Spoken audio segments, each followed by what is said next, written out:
Last night was the Maastricht debate, and it is where the 8 Spitzenkandidaten from the European political parties debated how they would run Europe if they were elected as the Commission president. People in the EU are not directly electing the Commission president, they're electing MEPs. Those MEPs are usually part of one party group, and that is important to understand that who gets elected and how big those groups are in their vote share will determine what coalitions can be potentially formed, just like in your national parliament. And out of that coalition agreement, they will decide who gets how many commissioners, who gets what commissions, and who will be the commission president. So who gets elected as MEPs and how many for each of those groups is of vital importance in determining who becomes the commission president. Above me is the current polling projections by Euractiv and EuropeElects. It shows consistently the strong power of the far right and the conservatives in maintaining their leading polling positions. The traditional two big party blocks, the S&D group, which is the red, the center left, and the center right, EPP, the European People's Party, which leads the current governing coalition in the commission, which is where Ursula von der Leyen comes from. She is the current commission president. And then we have over here, we have the dark blue one and the black one.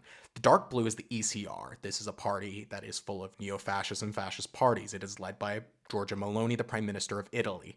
And then to the right of them, we have the ID group, the Identity and Democracy group. This is a party full of other fascists who do not agree with democracy and have been, in recent weeks, been embroiled in multiple scandals, from taking money from Russia to hosting actual spies in their staffers within the European Parliament.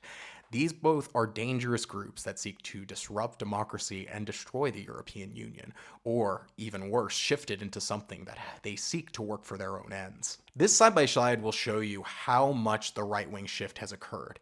Here is our last election, and these are the outcomes. As you can see, the Conservatives were basically all together, including the Inscrits, are about half of the parliament. And here we see them having a clear majority of the parliament. This is a significantly more right-wing parliament that is being projected now. And not only that, we see an incredible decrease from the Greens to almost half of their number. That is meaning that climate issues will no longer be something core to the next European Parliament going forward. It is something that is going to be placed on the back burner.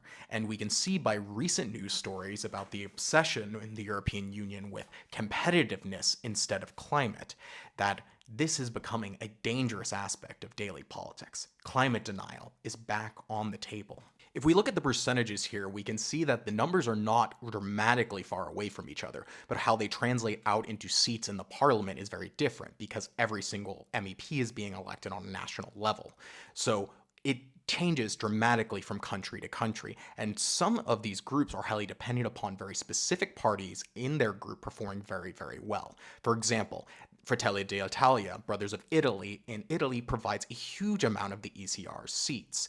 And in addition to that, the ID group is highly dependent upon Rassemblement National in France, which is Marine Le Pen's party. Without those two blocks, they would fall dramatically in their percentages and thus the amount of seats they hold within the parliament itself. To give you an idea how this broke down in 2019, so this is the ECR. We can see here Poland's PIS Law and Justice Party provided the lion's share of their party group. Here's the European People's Party. We can see Germany provides a huge chunk of their vote, but it's much more dispersed, with a lot of countries providing quite a lot of MEPs.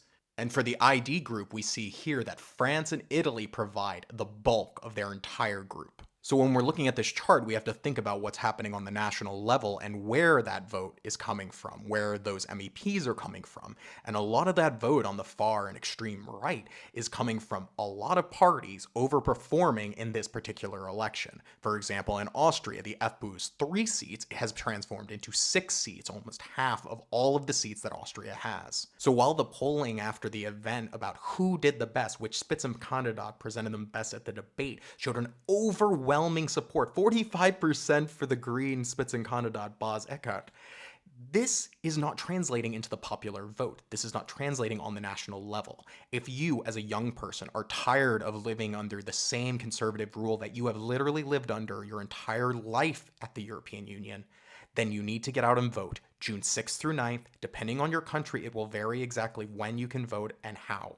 But get out there and vote for one of the candidates that is not from the extreme right or from the EPP. We need to break the eternal hold, the death grip that that party has on the European Union. If we want investment, if we want a future that is secure both for climate and people, then things have to change, and you have the ability to change it right now. If you're in a country, for example, like Hungary or Italy, and you are tired of your government being authoritarian and moving further and further in a fascistic direction, then you can stand up at this moment right now.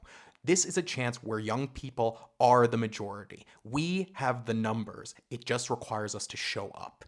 Thank you. I hope this helped. I know the European Union stuff is very complicated. I am just lucky that I got to work at one of the institutions. So thank you, do your best, and make sure that the EPP and the far right does not win. Thank you.